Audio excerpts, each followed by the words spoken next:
There is a glass house at the bottom of a garden that no longer has a house. The house is gone, burned or pulled down. The records disagree. But the glass house remained, a long cathedral of iron and glass at the end of an overgrown path, and someone has kept it lit every night for more than 100 years. I know this because I have read their journal. It is kept on a shelf by the door, a single thick book in many different hands. And the first rule of the glass house, written at the very front, is this: the lamp at the center is never to go out, and every keeper, before sleep, shall write the night down. Tonight the rain is steady on the glass, and the lamp is lit, and I am the keeper. Stay a while. Let me read you what the others wrote, and what I am writing now.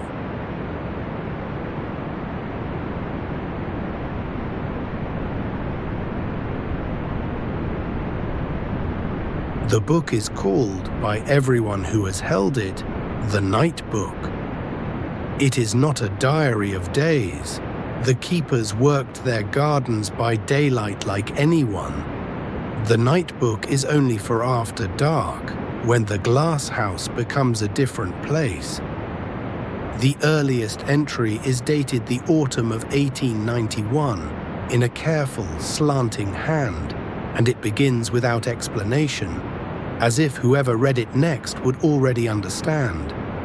Lit the lamp at dusk, it says. Walked the aisles, all is well, the warm corner is warm, and then nothing more for that night. The keepers were not, on the whole, people who used many words.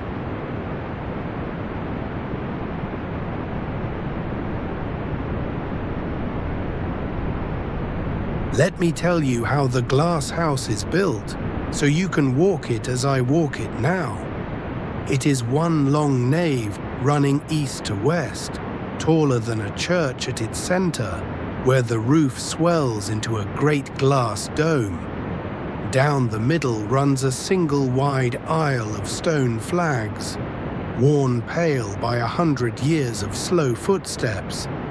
To either side the beds rise in green terraces, ferns low and feathered, then the tree ferns, then the palms, whose fronds reach the lower panes and lean against them in the wind. The whole of it breathes. On a cold night, the glass weeps with the breath of the plants, and the lamplight, hanging at the center beneath the dome, turns every running drop to a thread of gold.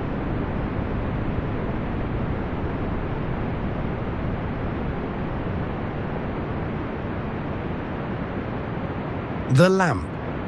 Everything in the Night Book returns to the lamp. It hangs from the lowest rib of the dome on a long brass chain, and it is the keeper's first task at dusk and last thought before sleep. A burning lamp at the center, every night, fair or foul, the first keeper wrote and underlined it, and every keeper since has obeyed without ever, that I can find, asking why. There is a cot for the keeper in the warm corner at the east end, and a kettle, and a hook for a coat. You are not meant to leave at night. You are meant to stay and tend the lamp and write the night down. It is a small trade. It asks only that someone be here.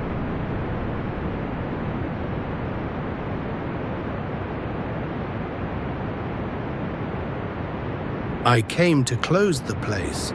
You should know that. I am not a gardener. I inherited the keeping the way you might inherit a debt. From an aunt I barely knew, and I came in the last grey week of autumn to lock the glass house, sell the land and be done. I meant to spend one night, no more. But the agent could not come until the rain passed, and the rain has not passed, and on the first evening I found the night book on its shelf, and the lamp already trimmed and waiting, as though someone had only just stepped out. So I lit it. It seemed rude not to, and I have lit it every night since.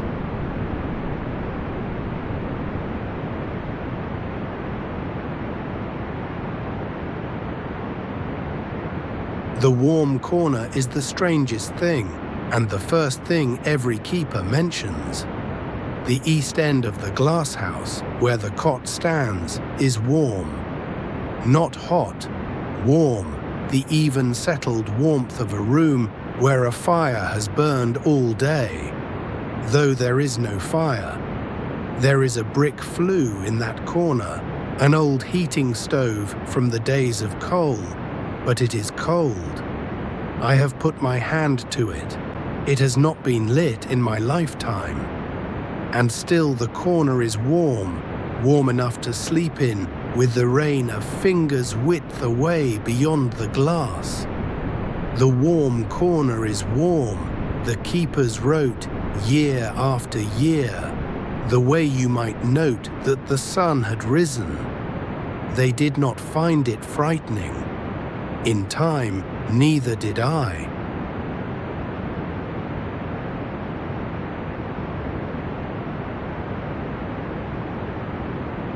The rain tonight is the soft, endless kind, the kind that has no intention of stopping. It finds every seam in the old glass and lays a sheen down the inside of the panes, and the sound of it on the dome is like the sea heard from very far inland. I have made the kettle. I have walked the aisle from the cold west doors to the warm east cot and back, with the lamp throwing my shadow long across the flags and then short again. All is well. The warm corner is warm. I am beginning to write the way they wrote. The book teaches you its language, I think, a little more each night.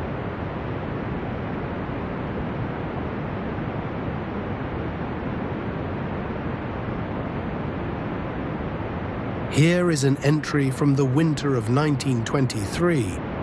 In a broad, blunt hand I have come to know well. He kept the glass house for 30 years, and his writing softens as the pages go on. Hard frost, he wrote, lit the lamp. The ferns at the west end were touched by the cold, and I feared for them, but in the morning they had taken no harm.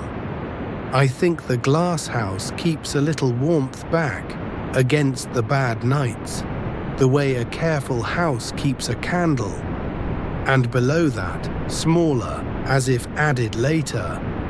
It does not like the lamp to go out. I let it gutter once, only once. I will not write what the dark was like. I relit it, and I have not let it fail again.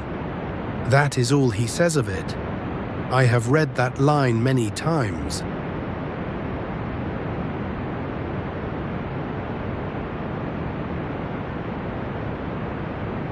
I will tell you that I tried, on the third night, to find out what he meant.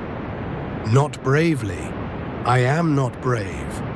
But I have a stubbornness that wears the coat of courage. I turned the lamp down low, very low, and stood in the center of the aisle and watched the dark come up out of the beds like water rising in a lock. It was not a frightening dark. That is what I want you to understand. It was a full dark, a crowded dark, the dark of a room with many people in it who are being very quiet so as not to wake you. And the warm corner at the far end glowed faintly, all on its own, with no lamp near it at all. I turned the wick back up. I was not afraid, but I understood the rule, and I have kept it.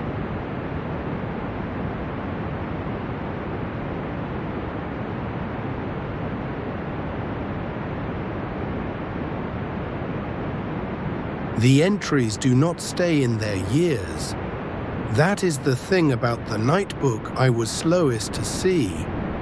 You read it front to back, decade by decade, and the keepers seem to be answering one another across the gaps of time. In 1899, a keeper writes, "Who waters the palms? They are watered when I wake, and it is not me." And in 1941, 40 years and many hands later, another writes, as though she had heard the question that morning, "I water the palms before I sleep now, so that whoever asked will rest easy." We must look after each other, even across so long. They never met. They could not have.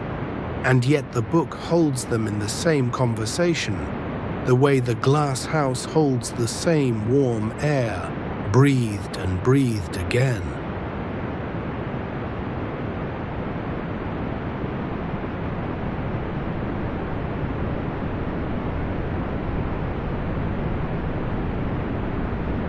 There is a plant in the far west corner that the night book never names. The keepers call it only the one in the corner, or our quiet friend, or, in one fond hand, the old gentleman. It is large and dark-leaved, and it stands apart from the beds in a great clay pot of its own. In the one place the lamplight does not quite reach. The rule about it is gentle and absolute. Do not move it, do not prune it, and do not stand and stare at it in the dark. Not because it is dangerous, because it is shy, one keeper wrote, and has been here longer than any of us, and deserves its privacy. I have watered it. I have wished it good night. I have not stared at it in the dark. It seems the least I can do.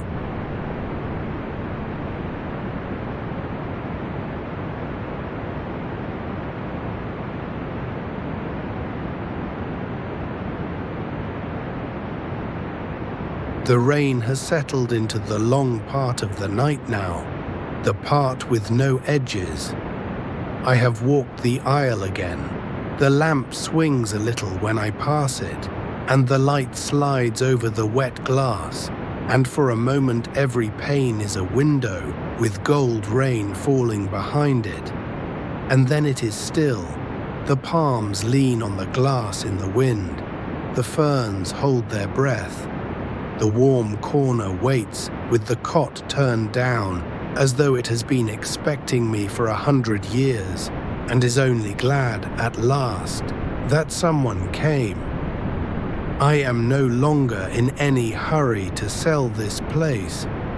I notice that I have stopped writing. I came to close it. I do not know when I stopped.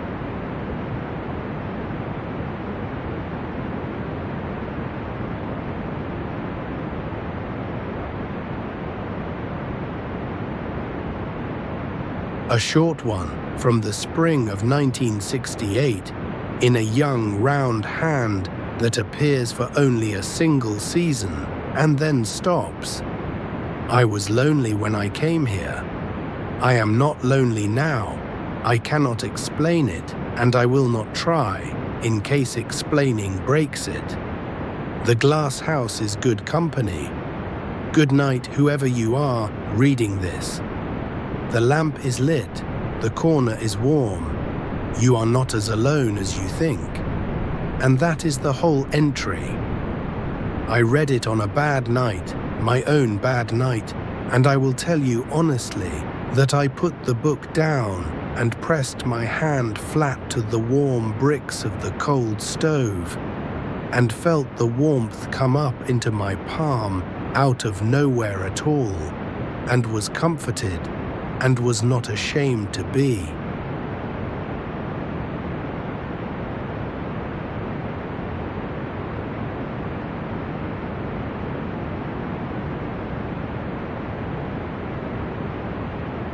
I have begun to understand the warmth, I think. though understanding is too sharp a word for so soft a thing. It is not the warmth of a fire, it is the warmth of company, the warmth a bed holds after someone has risen from it, the warmth of a room that a kind person has only just left. 100 keepers slept in that corner, one after another, each lighting the lamp, each writing the night down, each looking after the palms for the one who asked the question and the one who would ask it again. The glass house kept all of that. It let none of it go. The warm corner is warm because no one who was kind here ever entirely left it.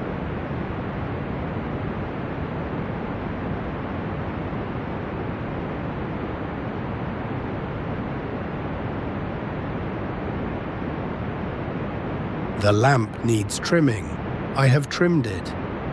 The flame stands up tall and steady and lays its gold back down the aisle, and the rain answers on the dome, soft and ceaseless, and far off, beyond the black garden where the vanished house once stood.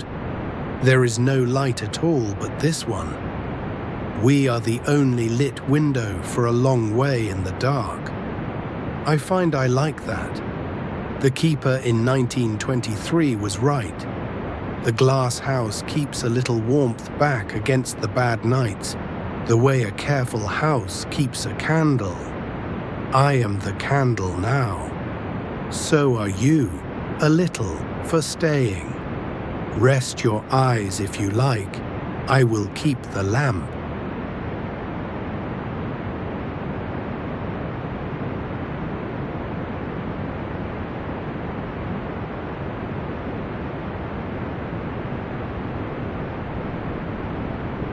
There is one more entry I want to read you before the long quiet comes, and then I will let the rain take over, the way the book always does toward morning.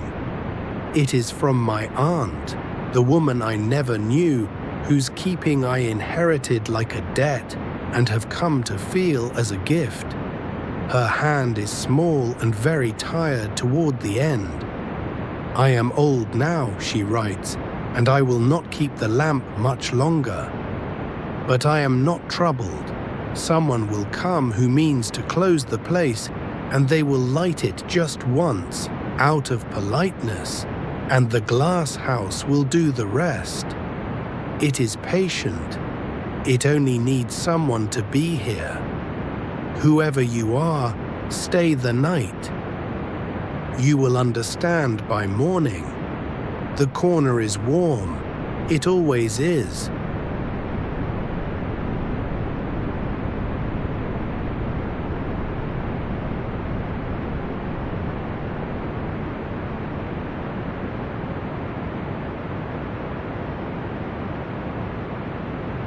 She was right, of course. I lit it out of politeness. The glass house has done the rest.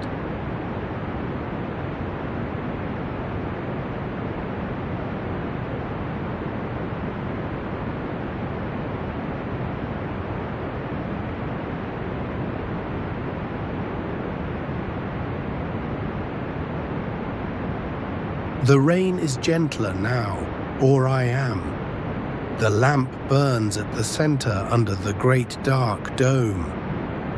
The palms lean and settle. The quiet friend in the corner keeps its own counsel, and I let it.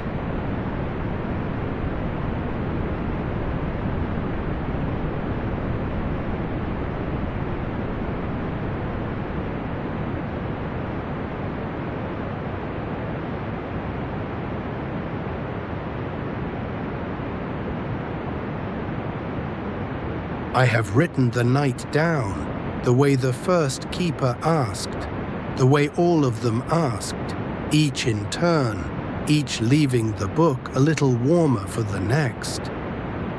All is well. The warm corner is warm.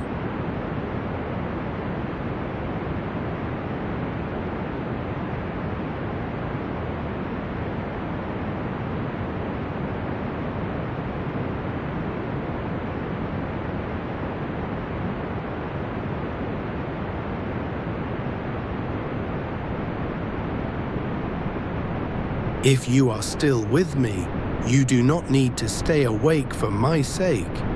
The lamp does not go out. That is the one promise this place has kept for 100 years, and it will keep it tonight.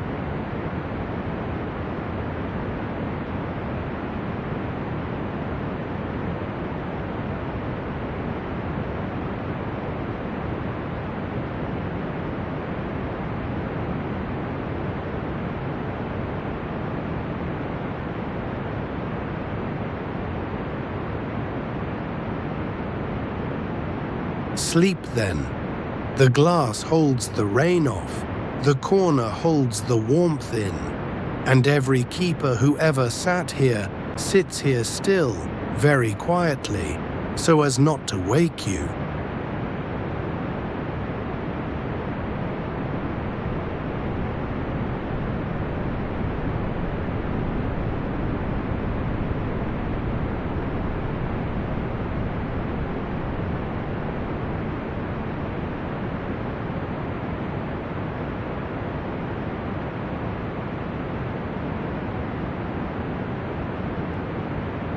The lamp is lit, the rain is on the glass.